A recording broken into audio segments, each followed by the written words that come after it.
है बीजापुर में नक्सलियों की कायराना करतूत एक बार फिर से देखने को मिली। आईईडी ब्लास्ट में एक सीआरपीएफ जवान घायल हो गया। नक्सलियों ने लगाया था प्रेशर आईईडी। डोमिनेशन ड्यूटी के दौरान आईईडी की चपेट में आया जवान। जिला अस्पताल में जवान का इलाज जारी है। आसपास के इलाकों में की जा रही है सर्चिंग। बड़ी खबर इस वक्त आपको दे रहे हैं। आसपास के इलाकों में सर्चिंग की जा रही है। पूरी तरह से जवान अपनी नजर बनाए हुए हैं। देखिए जिस तरह से एंटी नक्सली ऑपरेशन चलाए जा रहे हैं। बौखलाहट नक्सलियों के बीच में है, दहशत नक्सलियों के बीच में है और इसीलिए जवानों को नुकसान पहुंचाने के लिए नए नए पैतरे अपना रहे हैं नक्सली। यहां पर प्रेशर आईईडी लगाकर जवानों को नुकसान पहुंचाने का यहां प्रयास किया गया। डोमिनेशन ड्यूटी के दौरान आसपास के इलाके में सर्चिंग जारी है।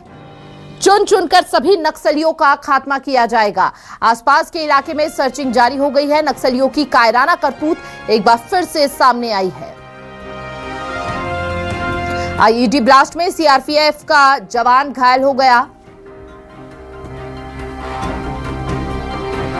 छत्तीसगढ़ में नक्सलियों ने जारी किया एक और प्रेस नोट में सीज फायर और शांति वार्ता की अपील की गई है। सुरक्षा बलों के ऑपरेशन रोकने की मांग की गई है।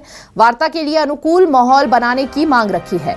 नक्सलियों की उत्तर पश्चिम सब जोनल ब्यूरो प्रभारी ने जारी किया है प्रेस नोट। पिछले दिनों नक्सलियों के प्रवक्ता ने लिखा था खत। शांति वार्ता के लिए स्थानीय नेतृत्व का राय लेना जरूरी है। नक्सली नेता अनुकूल माहौल के लिए कगार अभियान को रोकना जरूरी है, नक्सली नेता ने कहा।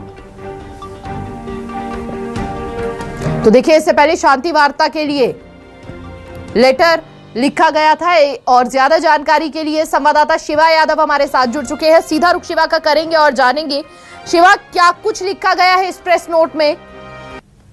जी मैं आपको बता दूं, जो माओवादी उत्तर पश्चिम सब जोनल के ब्यूरो है रूपेश ने यह पर्चा जारी किया है जिसमें छत्तीसगढ़ शासन से शांति वार्ता की मांग रखी गई है। साथ ही उन्होंने यह भी कहा है कि वार्ता के लिए एक अनुकूल माहौल बनाया जाए।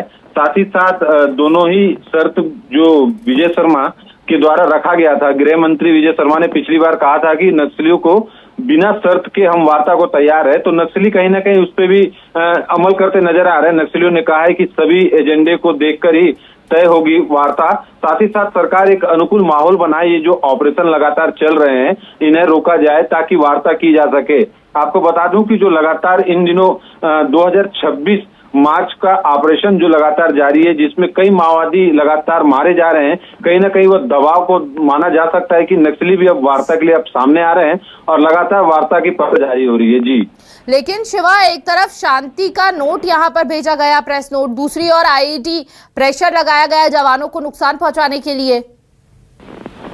नक्सली लगातार इस फिराक में हमेशा से रहे हैं कि जवानों को किसी न किसी प्रकार से डिमोटिवेट किया जाए, कोई हमला किया जाए, उनको नुकसान पहुंचाया जाए।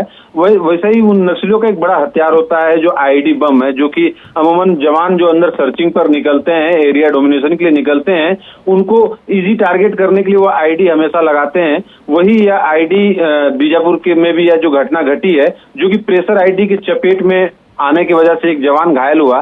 कहीं ना कहीं नक्सली भी लगातार इस फिराक में तो है कि नुकसान पहुंचाया जाए, लेकिन कहीं ना कहीं अब नक्सली वार्ता के लिए भी अब सामने आ रहे हैं। अब देखना होगा कि छत्तीसगढ़ सरकार अब इसको, इस बयान को, इस पर्चे को किस प्रकार से लेती है और किस प्रकार का तैयारी करती है वार्ता के लिए। जी शिवा, देखिए दो राय इसमें बिल्कुल भी नहीं है कि हमेशा से नक्सलियों का दोहरा चेहरा देखा गया है और एक तरफ प्रेस नोट जारी किया गया, प्रेस नोट में शांति की अपील की जा रही है, दूसरी ओर जवानों को नुकसान पहुंचाने के प्रयास लगातार कर रहे हैं। बहुत बहुत शुक्रिया फिलहाल आपका